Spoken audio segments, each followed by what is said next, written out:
Sesaat lagi kita akan mengikuti Embun Pagi.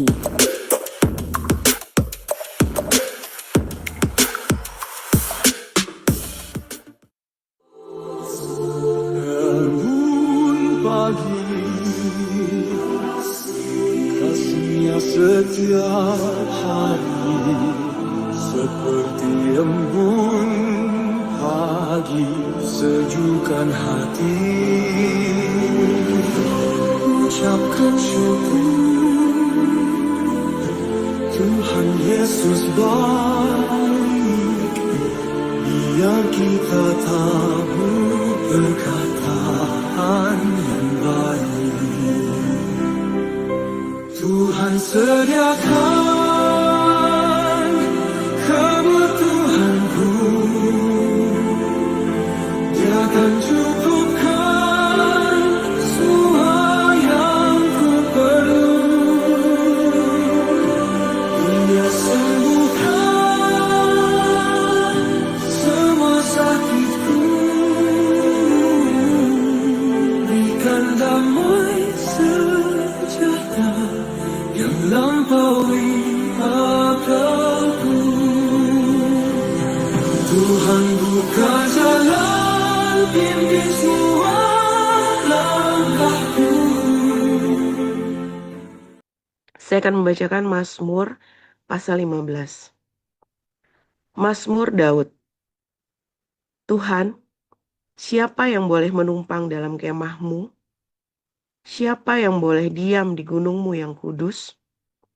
Yaitu Dia yang berlaku tidak bercela, yang melakukan apa yang adil, dan yang mengatakan kebenaran dengan segenap hatinya, yang tidak menyebarkan fitnah dengan lidahnya, yang tidak berbuat jahat terhadap temannya, dan yang tidak menimpakan cela kepada tetangganya, yang memandang hina orang yang tersingkir, tetapi memuliakan orang yang takut akan Tuhan, yang berpegang pada sumpah walaupun rugi, yang tidak meminjamkan uangnya dengan makan riba, dan tidak menerima suap melawan orang yang tak bersalah. Siapa yang berlaku demikian tidak akan goyah selama-lamanya. Demikian. Kolose 4.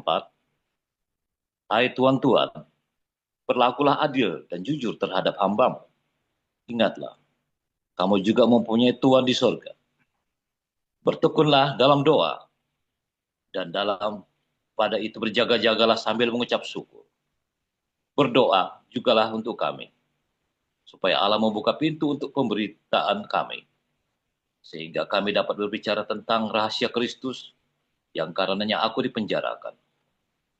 Dengan demikian aku dapat menyatakannya sebagaimana seharusnya. Hiduplah dengan penuh hikmat terhadap orang-orang luar. Pergunakanlah waktu yang ada. Hendaklah kata-katamu senantiasa penuh kasih, jangan hambar, sehingga kamu tahu bagaimana kamu harus memberi jawab kepada setiap orang. Semua hal ihwalku akan diberitakan kepada kamu oleh Tikikus, saudara kita yang kekasih, hamba yang setia dan kawan pelayanan dalam Tuhan. Ia kusuruh kepadamu dengan maksud, supaya kamu tahu akan hal ihwal kami, dan supaya ia menghibur hatimu. Ia kusuruh bersama-sama dengan Onesimus, saudara kita yang setia dan yang kekasih, seorang dari antaramu. Mereka akan memberitahukan kepadamu segala sesuatu yang terjadi di sini. Salam kepada kamu dari Aristarkus, temanku sepenjara, dan dari Markus, kemenakan Barnabas. Tentang dia kamu telah menerima pesan, terimalah dia apabila dia datang kepadamu. Dan dari Yesus yang dinamai Justus, hanya ketiga orang ini dari antara mereka yang bersunat yang menjadi temanku sekerja untuk kerajaan Allah. Mereka itu telah menjadi penghibur bagiku. Salam dari Epaphras kepada kamu, ia seorang dari antaramu, hamba Kristus Yesus, yang selalu bergumul dalam doanya untuk kamu, supaya kamu berdiri teguh sebagai orang-orang yang dewasa dan yang berkeyakinan penuh dengan segala hal yang dikehendaki Allah. Sebab aku dapat memberi kesaksian tentang dia, bahwa ia sangat bersusah payah untuk kamu, dan untuk mereka yang di Laodikia dan Hierapus. Salam kepadamu dari tabib Lukas yang kekasih dan dari Demas. Sampaikan salam kami kepada saudara-saudara di Laodikia, juga kepada Nimfa dan jemaat yang ada di rumahnya. Dan bila mana surat ini telah dibacakan di antara kamu, usahakanlah supaya dibacakan juga di jemaat Laodikia, dan supaya surat yang untuk Laodikia dibacakan juga kepadamu. Dan sampaikanlah kepada Arkipus, perhatikanlah, supaya pelayanan yang kamu terima dalam Tuhan, kau jalankan sepenuhnya. Salam daripadaku, Paulus. Salam ini kutulis dengan tanganku sendiri. Ingatlah akan belengguku. Kasih karunia menyertai kamu. Demikian firman. Haleluya. Firman Tuhan selalu baru setiap hari. Jika kita menanti-nantikan Tuhan dengan setia, dengan penuh cinta, rajin berbuat baik, benar-benar menanti-nantikan Tuhan, ya, seperti yang ada di dalam Kolose 4, ya. Menanti-nantikan Tuhan itu dengan berdoa dan berjaga-jaga di dalam doamu itu, ya, sambil mengucap syukur, terus mengucap syukur. Itu sebuah resep, ya, resep yang paling simple, ya, yang sebetulnya artinya segalanya. Saudara, banyak orang ketika bilang berdoa itu basa-basi. Kamu datang sama Pak Pendeta, ya berdoa saja. Saudara, hampir jarang dengan ngomong saya, ya berdoa saja. Ya, kalau Anda konseling sama saya itu, ya berdoa saja. Yang kalau saya bilang kamu berdoa, berdoa beneran. Ya, karena saya tahu kuasa doa itu, ya berdoa saja. Berdoa saya sering kali dengar itu ya, entengnya berdoa saja. Bahkan si Pak Pendeta yang ngomongnya berdoa saja, belum tentu dia mengalami doa. Setiap kali ditanya, Pak Pendeta selalu ngajarin, ada 3 cara Tuhan menjawab doa. 1 bilang ya, 2 bilang tidak, yang ketiga nanti tunggu. Nah, ya kan? Wah, itu puluhan tahun tuh saya dengarkan hampir tiap pendeta datang ngajari tentang doa aja 3. Saudara, jawaban doa itu kita sudah tahu ketika kamu berdoa. Kalau kamu selalu hidup di dalam hadirat Tuhan. Ya. Kalau kamu selalu hidup di dalam hadirat Tuhan. Ya, kalau kamu selalu hidup di dalam perkenanan Tuhan, kamu tuh selalu tahu jawaban doamu. Jadi sebenarnya kalau kita disuruh berdoa itu kita nggak basa-basi, ya berdoa saja. Ya, seakan-akan gampangnya berdoa saja gitu ya.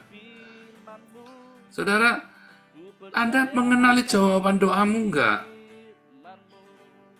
Berarti kan cuma ada 2. Ya kalau nanti kan empuh, berarti kan masih nanti, ya kan? Sebenarnya jawabannya kan cuma 2, 50-50. Kalau gitu ngapain berdoa? Kamu nggak berdoa juga jawabannya 50-50 kan? Berhasil atau tidak? Anda mau tes, ujian PNS. Apakah dengan berdoa kamu sukses? Pasti lulus? Kalau kamu yakin dengan doa pasti lulus, pasti kamu nggak nyogok. Iya kan? Nyogok.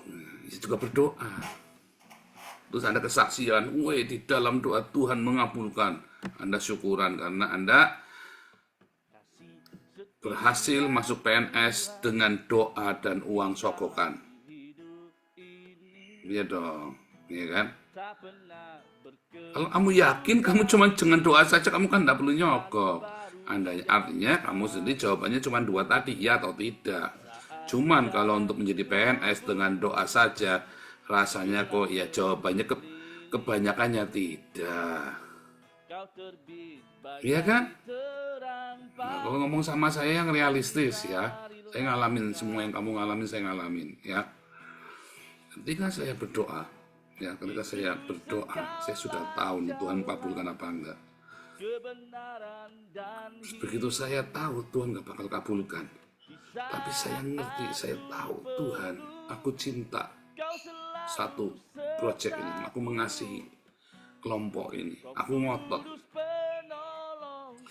Lalu aku puasa, itulah gunanya puasa.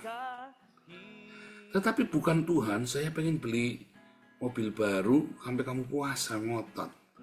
Jangan. Jangan. Ya.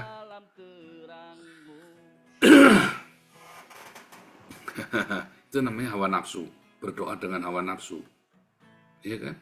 Kamu berdoa untuk memuaskan keinginanmu sendiri. Tetapi ketika kamu berdoa di dalam Tuhan, kamu benar-benar hidupmu itu sudah penuh dengan cinta. Ketika hidupmu masih penuh dengan hawa nafsu, kamu berdoa sebenarnya itu tadi yang kamu minta dan doakan adalah untuk memenuhi hawa nafsumu. Sehingga kamu tidak mendapatkan jawaban doamu. Jadi Anda sudah ngerti sebenarnya. Nah, sekarang Anda Anda ini bekerja nih, kerja. Tuhan, saya ingin sebuah mobil, Tuhan. Tiap malam Anda doain. Kalau Anda nggak berdoa, kira-kira Anda bisa punya mobil nggak?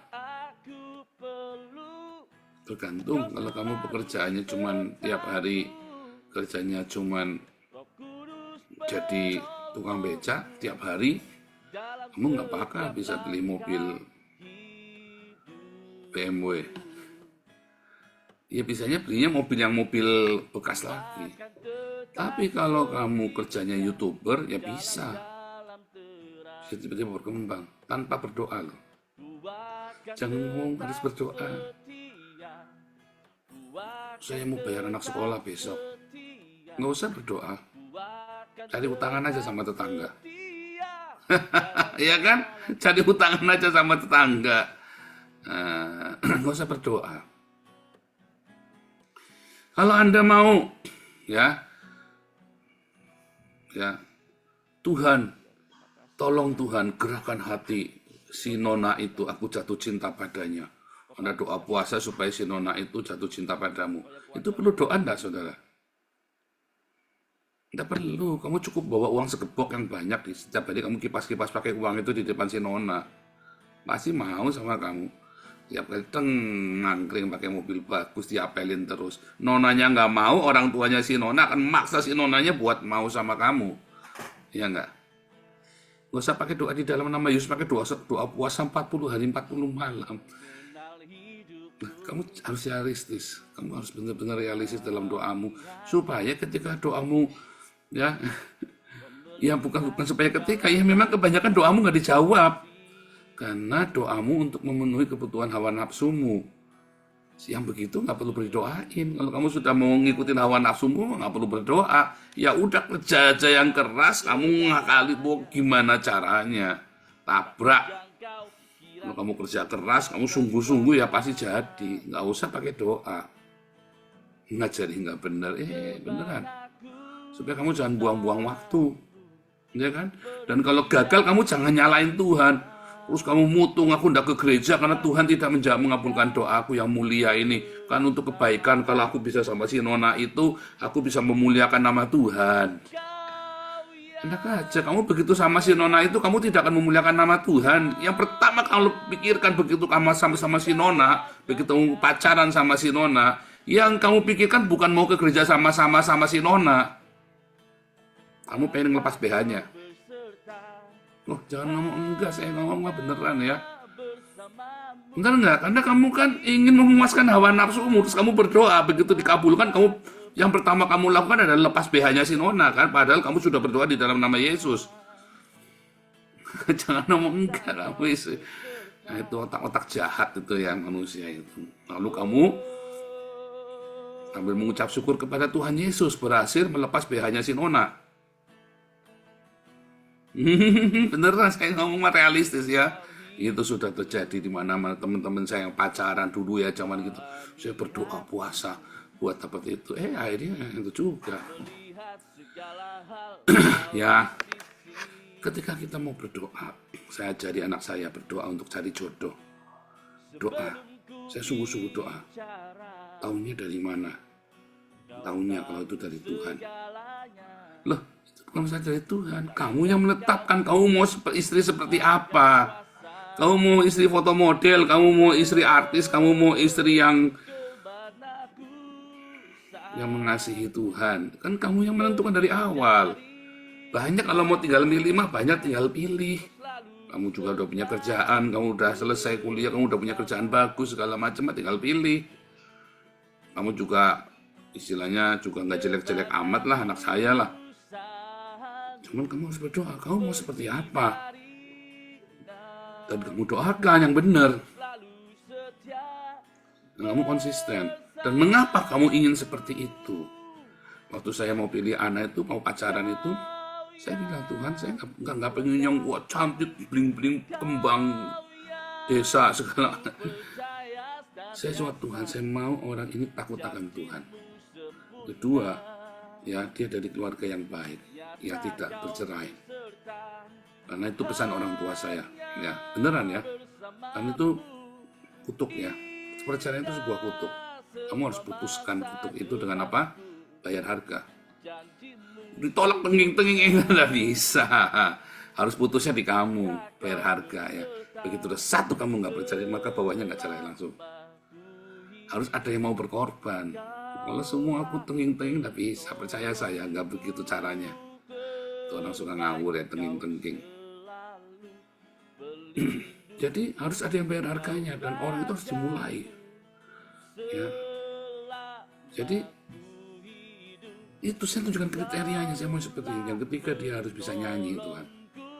Harus bisa nyanyi, harus bisa main musik, harus bisa nyanyi. Karena saya suka menyembah, saya suka masuk di kamar menyembah Tuhan. Sampai dengan hari ini kami sekeluarga yang menyembah Tuhan. Anda lihat kami berempat ya begitulah kami. Tiap hari di rumah ya kita begitu. Kita itu mainannya ya, kalau orang lain pada nge-game sama anaknya ya saya main musik sama anak saya. Hidupan kami ya begitu. Karena memang itulah yang saya inginkan. Keluarga yang seperti itu. Kami berdoa bersama tiap malam. Ya tiap pagi saya doakan anak saya sebelum berangkat keluar. Karena itu yang saya inginkan. Nah, kamu pengen keluarga yang seperti apa? Ya kan? Kalau kamu pengen keluarga yang begitu ya kamu harus cari orang yang sederhana seperti anak. Kamu harus cari orang yang cinta Tuhan. Saya bilang begitu sama anak saya seperti mama. Kamu cari orang sederhana. Kamu jangan cari yang yang bling-bling, yang pesolek, yang apa ya. Nggak bakal mau begituan. Nggak bakal. Kamu harus cari orang yang sederhana supaya kayak mama. Tergantung kamu mau seperti apa. Kita yang menentukan, saudara ya. Tetapi ketika kita mau menentukan itu, hati kita itu sudah diarahkan oleh rema yang ada dalam hidup tiap hari. Setiap hari kita dipenuhi dengan rema. Makanya siapakah yang boleh naik ke gunung Tuhan?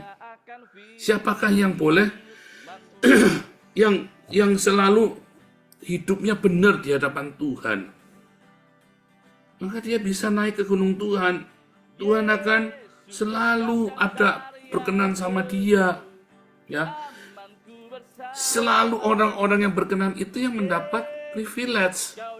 Karena dia selalu punya remanya Tuhan Yesus dalam hidupnya. Bahkan keinginannya pun adalah keinginan yang benar. Punya mobil salah nggak? Tergantung. Saya tuh nggak pernah kepengen mobil baru. Sungguh, saudara. Mobil saya mobil tua saja, nggak apa-apa. Tetapi bolak-balik ya namanya kita pelayanan jauh kan. Sekali kita pelayan, sekali pergi 300 km. PP ya, Tegal Semarang. PP. Jadi nggak mungkin pakai mobil tua, dan saya nggak kepengen mobil baru juga, bener-bener nggak kepengen. Tetapi ketika saya berdoa, Tuhan arahkan. Udahlah saya pakai mobil tua saja. Dokter Idro protes, kenapa nggak yang baru? Pak Stephen protes, duitnya nggak ada. Lu kan bisa begini, nggak mau saya. Udahlah nanti nggak mau, pokoknya nggak mau. Udah yang tua saja, ini saja sudah. Udah yang baru saja, kata Pak Stephen. Duitnya nggak ada Pak, dan saya nggak mau utang. Dulu saya nggak ngerti karena kan saya nggak bisa ngambil apa segala macam. Ternyata Tuhan berkehendak beda ya. Dihitung semuanya, loh, kok jadi murah sekali. Wah, nah itu akhirnya saya punya mobil yang agak baru tahun 2020 ya. Baru kali ini saya pakai ya, selama saya melayani Tuhan. Baru kali ini saya pakai mobil agak baru. Kilometernya juga masih dikit dan mobilnya enak banget, bagus banget. Bukan mewah ya, mobil biasa. Kalau di Indonesia mungkin mewah, kalau di Eropa itu mobil biasa. Mobil sejuta umat, kelasnya kayak Avanza begitu ya. Tapi kalau di Indonesia mobil saya Peugeot ya, mobil saya lihat harganya 400 juta ya. Harga secondnya 400 juta kalau saya lihat di Indonesia. Tapi aslinya di sini di Eropa itu mobil sejuta umat. Tetangga saya punya, sana punya, sono punya, setiap kali sepanjang jalannya mobilnya itu semua. Kayak kamu kalau ngeliat Avanza di Indonesia itu sama aja tuh. Nah, tapi Tuhan berikan yang baik. Karena kita berdoanya, kita itu kan buat pelayanan, untuk pekerjaan, bukan buat pamer. Bukan buat seneng-seneng. Bahkan tadinya saya mau buat nyupir taksi, udahlah buat nyupir taksi saja. Saya pikirnya begitu kan, saya tak nyupir taksi supaya saya juga merasa bersalah kan. Pakai mobil baru kok enak-enakan nemen ya. Nah udah, tak mobil taksi, ternyata nggak boleh juga. Jadi saya tetap harus fokus melayani. Itu tadi ya. Tuhan kasih yang baik ketika kita meminta dengan dituntun oleh rema. Doamu setiap hari, doa buat kebutuhan anak sekolah kok Pak. Iya, sekalipun doa buat anak sekolah, seringkali kamu doanya dengan hawa nafsu loh. Buktinya apa? Buktinya, kamu kan pengen anakmu sekolah di sekolah terbaik, sekolah unggulan. Kenapa nggak di sekolah negeri saja? Saya sebenarnya ngerti hal ini ya, sejak lama saya bilang, Mami saya berdoa ya supaya saya bisa. Wah, Mi, aku nggak mau Mi, ngotot Mami ya, kamu harus masuk sekolah swasta. Nggak mau Mi, 6 bulan dan bayar sekolah itu nggak enak Mi, aku nggak mau. Disetrap segala macam ya, dulu di SD swasta. Begitu saya nilainya bagus ya, nilai saya di atas 8 itu ya, saya langsung pindah ke sekolah negeri ya. Kalau di sekolah swasta uang sekolahnya 80.000, di negeri itu uang sekolahnya cuma 8.000, seper-sepuluhnya. Gila ya. Kalau saya tanya teman saya di sekolah swasta berapa, 80.000. Saya cuma 8.000. Di sana masuknya sampai berapa masuknya? Oh, 200 sampai 300.000. Saya di situ uang masuknya cuma 50.000, uang pangkalnya. Apa namanya deh nggak tahu, cuma 50.000. Dan itu sekolah negeri favorit ya, keunggulan di kota kami. Jadi kenapa sih kudu di sekolah favorit? Nah itu kan menunjukkan bahwa untuk anak sekolah pun kamu punya hawa nafsu, ya. Jadi kamu hati-hati. Apakah hidupmu itu sudah dituntun oleh rema yang benar? Ada cinta, ada kesederhanaan. Cinta itu bersahaja ya. Cinta itu tidak complicated. Hawa nafsu itu complicated. Jadi kalau Ciupatka itu, cinta itu derita sepanjang masa itu karena nafsu. Ya. Makanya complicated. Kalau hubungan cintamu complicated itu pasti karena dipenuhi dengan nafsu. Kalau cintamu tulus, biasa, polos ya, nggak akan complicated. Mengapa? Karena orang suka romantika, ya. Karena suka dengan romantika kan, membuatnya menjadi complicated. Ya kan? Kalau orang tua tidak setuju kan, padahal kita sudah di dalam Tuhan, ya didoakan orang tuanya. Jangan kamu backstreet. Kalau backstreet kan jadi complicated kan. Cinta yang complicated itu hawa nafsu ya. Paling gampang itu apa? Kamu selingkuh. Kalau selingkuh kan deg-degan ya, deg-deg. Waduh, nanti kirim-kirim sembunyi-sembunyi. Terus rasanya kayak Romeo dan Juliet ya. Iya kan? Padahal kan enggak, kamu sedang jadi penjahat itu. Kamu sedang kurang ajar sama istrimu, kamu sedang kurang ajar sama suamimu, menjijikan sekali sebenarnya itu kan. Bukan indah, menjijikan sekali kamu itu. Dan kamu tuh bisa merusak anakmu, istrimu dan anakmu, suamimu atau anakmu, kamu bisa merusak loh gara-gara perselingkuhanmu. Tapi kan yang jalan kan rasanya indah kan selingkuh itu kan. Ya, itu udah complicated, itu hawa nafsu. Itu ciri dari hawa nafsu ya. Tetapi ketika cinta itu dipenuhi dengan agape, cinta yang suci, yang kudus, maka nggak complicated, ya. Tidak akan complicated cinta yang suci. Cinta yang suci itu adalah cinta tanpa hubungan seks sebelum menikah. Simple sekali, nggak usah mikir macam-macam. Cinta yang tanpa hubungan seks sebelum menikah itu cinta yang suci. Ya, simple ya, nggak usah bikin complicated. Itu cintanya suci. Kalau cintanya kamu buru-buru pengen ngebuking dulu, ya pokoknya itu namanya bukan cinta yang suci. Dalam doamu, kamu penuh dengan hawa nafsu ketika kamu ya sedang berdoa untuk hutang-hutangmu, ya kan, supaya kamu bisa membayar hutang, ya kan. Buktinya apa? Habis kamu berdoa, kamu cari utangan lagi buat tutup utangan yang ini. Saya baru ngerti tuh. Kemudian saya berdoa, Tuhan, kalau aku sampai hari ini nggak bisa bayar utang, ya sudah selesai. Aku nggak mau buka tutup lubang lagi. Cukup miliaran utang saya waktu itu ya. Yang terjadi, Tuhan baik. Tiba-tiba orang yang menghutangi saya ini kasih surat hutang, saudara. Surat pelunasan hutang. Jadi bilang, ini kan kamu ada begini, dia cerita ya. Itu dikasih surat pelunasan hutang, 400 juta dihapus hutangnya saya. Nanti ada lagi yang lain ya. Jadi ketika kamu memutuskan untuk sederhana, lah kamu utangnya banyak, lah ini cerita lagi di Belanda ini. Ada orang utangnya banyak, jeprak kemana-mana. Tapi mobilnya pakai Mercy, baru saudara. Lah yang diutangi kan girap-girap. Tak bilangi kamu pengen beres, kamu jangan nunjukin kamu pakai Mercy di depan orang. Pakai kereta atau pakai mobil butut, pakai Mercy. Tapi ini dasarnya itu dasar orangnya sombong ya. Nah itu kamu berdoa minta utangmu lunas, tapi kamu pakai mobil bagus. Ya jangan. Orang yang lihat girap-girap, lagi banyak utangnya, kamu di Facebook, kamu pamer, kamu lagi makan enak. Terus kamu bilang, Tuhan tolong selesaikan, bantu aku Tuhan, tolong Tuhan, Engkau Jehovah Jireh, Engkau akan tutup segala hutangku. Tapi kamu tiap hari makan di restoran. Nah yang punya piutang, yang diutangi jengkel. Dateng labrak kamu, loh kamu bisa makan di restoran, gak bisa bayar utang. Jengkel gak? Terus kamu bilang, Tuhan kenapa Engkau permalukan aku Tuhan? Ya bukan. Kamu kalau punya utang, jangan punya media sosial. Jangan pamer hidupmu di media sosial. Kamu lagi bahagia, lagi cengar-cengir, lagi joget-joget, kamu lagi makan enak. Jangan. Lu kalau makan enak cuma itu foto lama, ya jangan. Kamu bikin orang panas itu namanya. Kamu punya utang, tahu diri lah. Orang sudah nggak nagih utang kamu itu udah bagus. Lalu kamu jangan manas-manasin. Kamu doanya minta supaya Tuhan tolong. Ya tidak bisa, bukan masalah Tuhan nggak mau tolong, ya kamunya yang Tuhannya mau nolong ya, tapi kamu nengedan kok. Ya, Tuhan mau tolong kamu, tapi kamu yang gila kok. Kamu manas-manasin. Maka Tuhan nggak tolong. Sebab cinta itu simple, ya.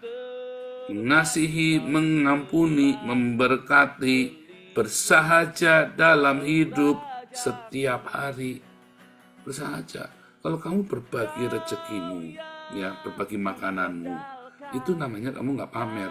Tapi kalau kamu ya punya utang banyak, kamu malah bagi-bagi ke Pak Pendeta, pergi kemana-mana, ya, nggak, maaf ya. Kamu punya utang banyak, jangan perpuluhan, saudara. Serius, kamu kalau punya utang banyak itu jangan buat perpuluhan. Kamu fokus bayar utangmu. Serius, tapi kamu harus sediakan selalu makanan untuk orang miskin. Yang paling penting itu bayar utang, bukan bayar perpuluhan. Kamu punya penghasilan 10 juta, ya. Kamu perpuluhannya itu 1 juta kan teorinya kan. Kamu punya utang 100 juta. Seharusnya 1 jutanya itu kali 100 bulan. Ya kan? Selesai kan? Tapi kamu malah buat bayar perpuluhan, terus kamu bayar utang. Ya kan? Salah kamu. Bayar utang dulu. Bukan bayar perpuluhan dulu. Bukan kasih persembahan sulung, persembahan tatangan dulu. Bayar utangmu dulu.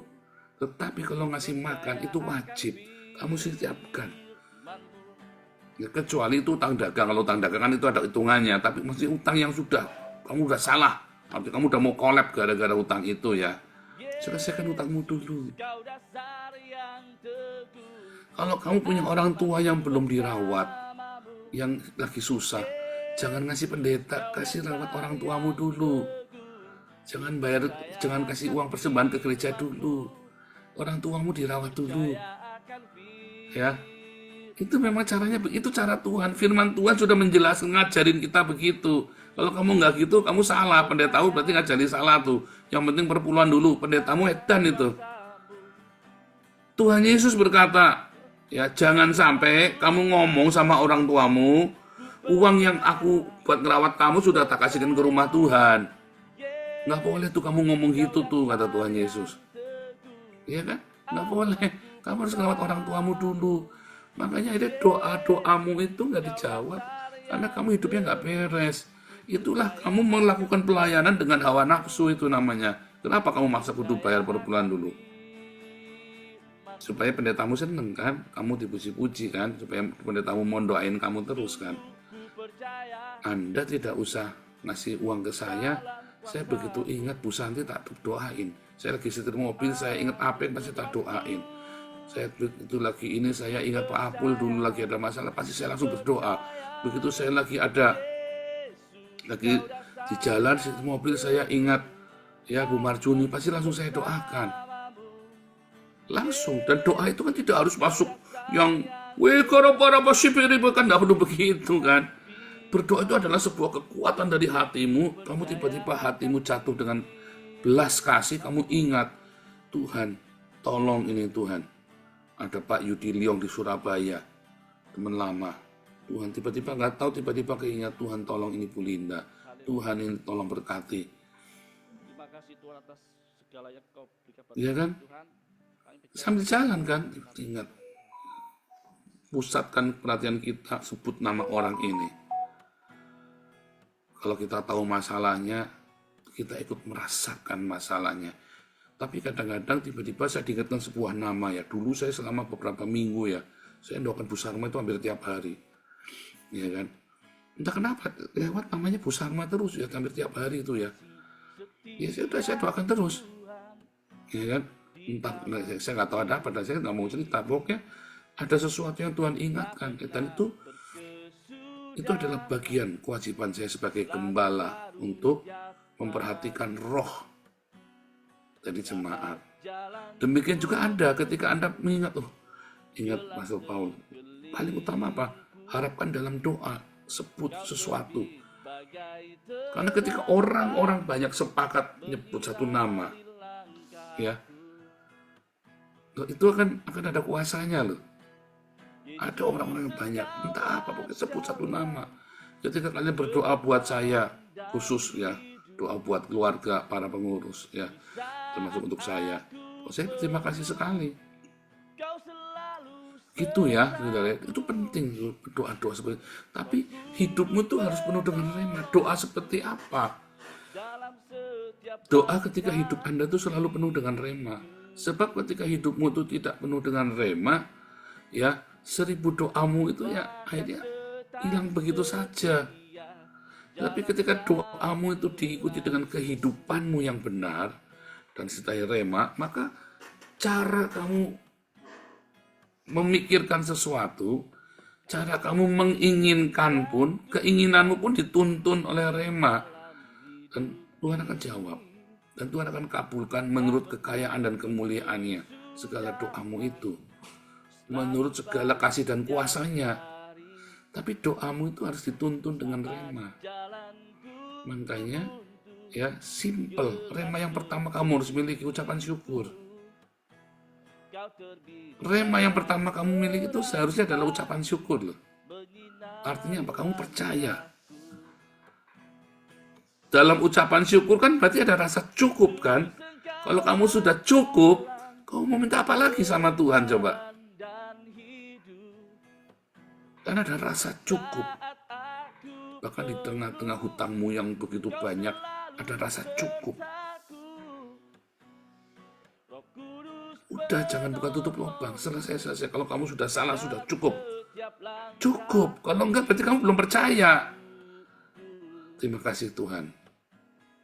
Sudah sampai sejauh ini. Tuhan masih lindungi saya. Cukup Tuhan. Saya mau belajar percaya. Saya nggak mau buka tutup lubang. ya kan? Mulai koreksi hidupmu, anak yang boros, pangkas, yang membuat pengeluaran jadi besar hidupmu, ya, pangkas.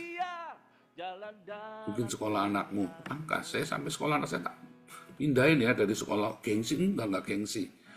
Ya waktu setelah saya mengerti, anak saya tak pindahkan ke sekolah umum ya, tadinya sekolah bilingual, dua-duanya sekolah bilingual. Begitu saya kolek, tak pindahkan semua ke sekolah umum, nggak apa-apa.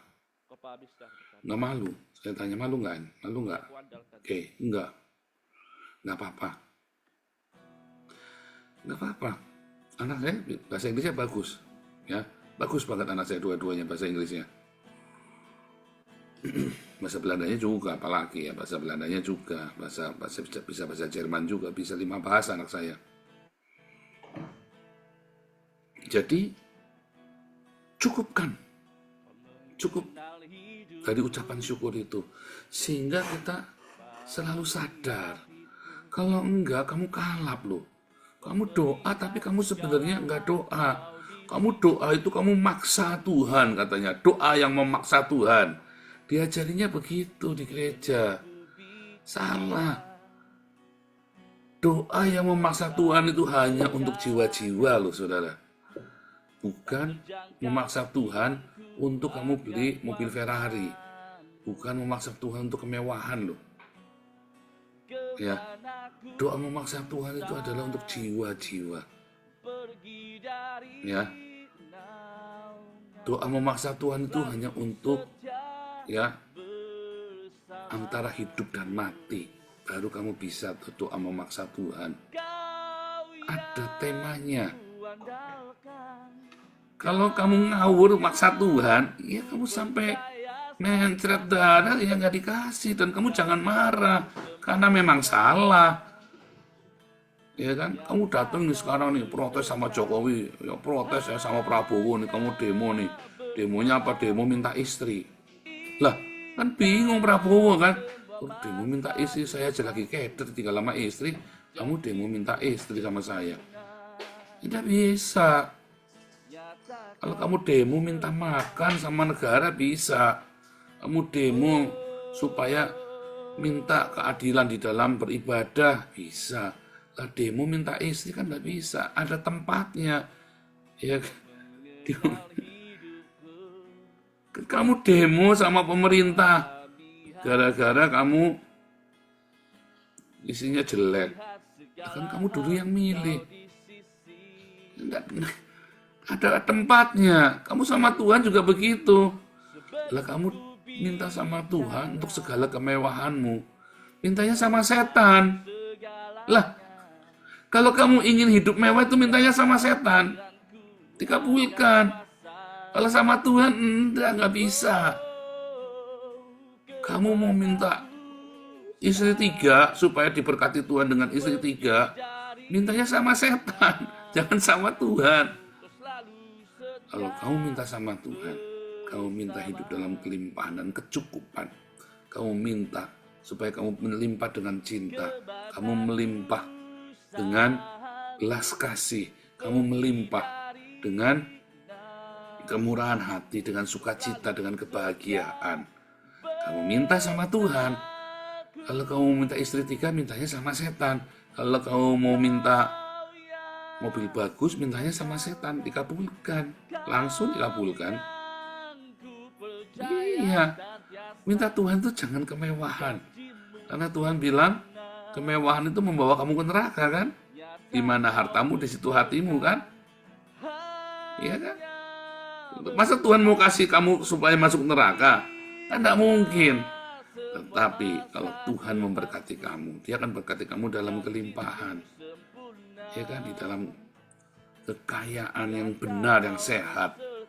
Kamu tidak jadi OKB, wah jadi mental OKB, jadi jumawa.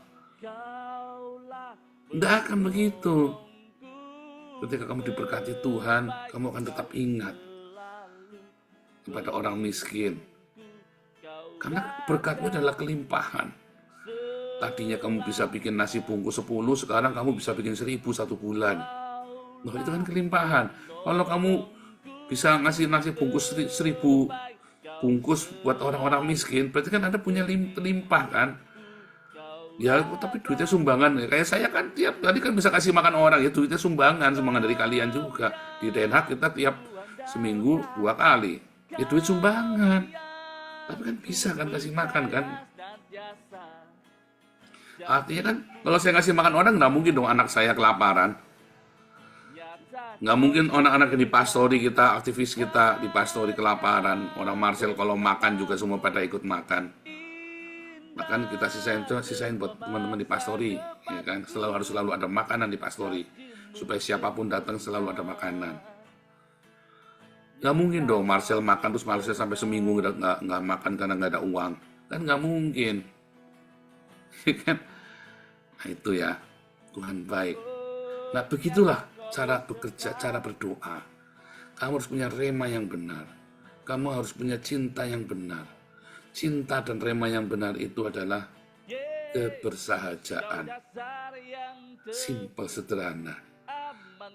Dalam kesederhanaan itu nanti ada kelimpahan. Di dalam kelimpahan itu nanti ada banyak sekali orang yang diberkati. Itulah maunya Tuhan. Itulah doa yang berkenan sama Tuhan. Bukan doa yang untuk supaya kamu, Tuhan aku minta supaya istriku banyak, supaya aku bisa beli mobil mewah. Mintanya sama Gunung Kawi kalau yang itu. Banyak orang tua, aku pengen beli gini, aku pengen beli begini. Orang, kamu berdoa sama Tuhan ya nak. Kalau saya emang nggak boleh. Jangan biasain pakai barang mewah ya. Ajari anakmu dari kecil. Ya, jangan suka pamer. Ajari dari kecil. Bisa. Ya. Nanti kamu hidupnya senang, nanti kamu hidup dalam kelimpahan. Dan Tuhan selalu memberikan lebih dari yang kita butuhkan. Ya, saya cuma butuh mobil, Tuhan kasih mobil yang bagus. Terus mobil Tuhan tidak apa-apa, malah sudah kebeli mobilnya. Sudah kebeli, sudah pokoknya ini saja mobil Tuhan tidak apa-apa. Tahun 2007 ya. Itu ganti. Nanti kamu punya masalah di tengah jalan lagi. Begitu ya. Itu simpel ya. Tapi saya kan nggak pernah ngajari Anda untuk minta materi-materi untuk memuaskan hawa nafsumu. Tapi karena kebutuhan. Suatu hari kamu butuh kendaraan, kamu butuh komputer, butuh handphone. Ya kita minta. Bukannya nggak boleh minta. Tapi kamu jangan minta yang mewah. Minta sesuai dengan kebutuhanmu. Ya, sederhanakan. Sebetulnya Tuhan lagi ajari kita dalam setiap doamu. Nanti Tuhan selalu kabulkan. Lihat aja deh, jangan tidak percaya saya. Minta dalam kesederhanaanmu. Di dalam memang sesuai dengan kebutuhan. Bukan karena hawa nafsumu. Dan herannya setelah saya mengerti cara doa begini. Saya begitu mau berdoa, saya langsung tahu nih. Tuhan kabulkan apa enggak. Bahkan seringkali saya kaget. Tuhan kasih lebih dari yang saya minta. Ya, itu seringkali begitu. Padahal saya mintanya cuma ini loh Tuhan. Saya cuma minta ini saja. Tapi Tuhan kasih lebih dari yang saya minta. Itu seringkali terjadi.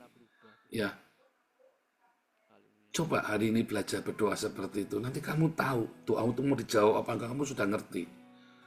Tapi kamu harus punya rema dulu tentang cinta, tentang kesederhanaan. Bahwa cinta itu simple ya.